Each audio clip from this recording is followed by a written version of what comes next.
नमस्कार दोस्तों, मैं हूं आगरा में और आप देख रहे हैं द टिडिंग्स। आज आगरा में बहुजन समाज के लोगों ने, खासतौर से युवा साथियों ने एक बाइक रैली निकाली जिसका नाम था तिरंगा यात्रा। और उसका जो उद्देश्य था वो था एकता, संदेश, भाईचारा, जो कि कहीं ना कहीं इस देश को मजबूती देने के लिए इन लोगों का संदेश था। आइए अब जो तिरंगा यात्रा थी वो ख़त्म हो चुकी है और युवा साथियों से हम कुछ राय लेंगे। तो सबसे पहले आप लोग अपना परिचय दीजिए। आप आगरा में किस क्षेत्र से हैं? हम देवी रोड किस विधानसभा से हैं? सामने विधानसभा। आज आपने जो अंबेडकर, क्या नाम है आपके संगठन का?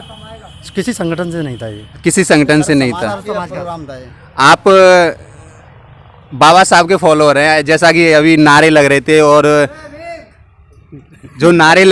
और जो है उसमें जय भीम के झंडे भी थे। तो आप, एक सवाल मैं आपसे ये करना चाहूँगा, डॉक्टर भीमराव अंबेडकर जी का स्वतंत्रता आंदोलन में क्या भागीदारी थी?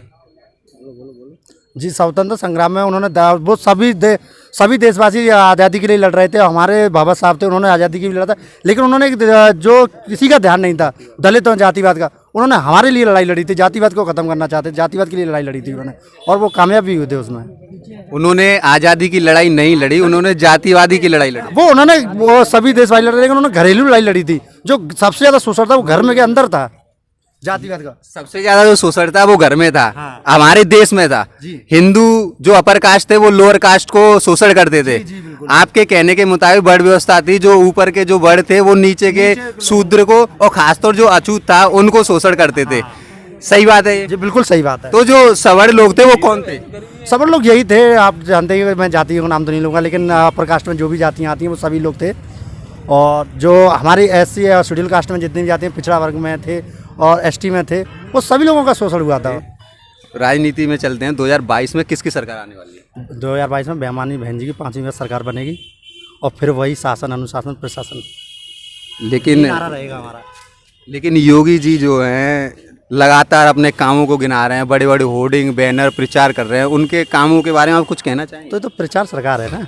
अच्छा, आप प्रचार सरकार, ठोको सरकार, बस। मतलब आप भाई का कहना है ये प्रचार सरकार है, जितना बजट काम करने में नहीं करती उतना उससे ज़्यादा बजट प्रचार को, उस काम को प्रचार प्रसार करने में करती है। क्या ये? बिल्कुल, ये सत्य है। आपने देखे होंगे स्मार्ट शहर, स्मार्ट सिटी 10 शहरों को टॉप 10 में गया। हमारे आगरा को भी स्मार्ट सिटी में आया। आपने देखा कितना स्मार्ट है हमारा सर। अखिलेश यादव के बारे में आप कुछ कहना चाहेंगे?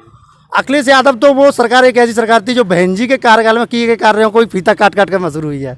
चलो और युवाओं से भी बात कर लेते हैं। आपका क्या नाम है? राहुल गौतम।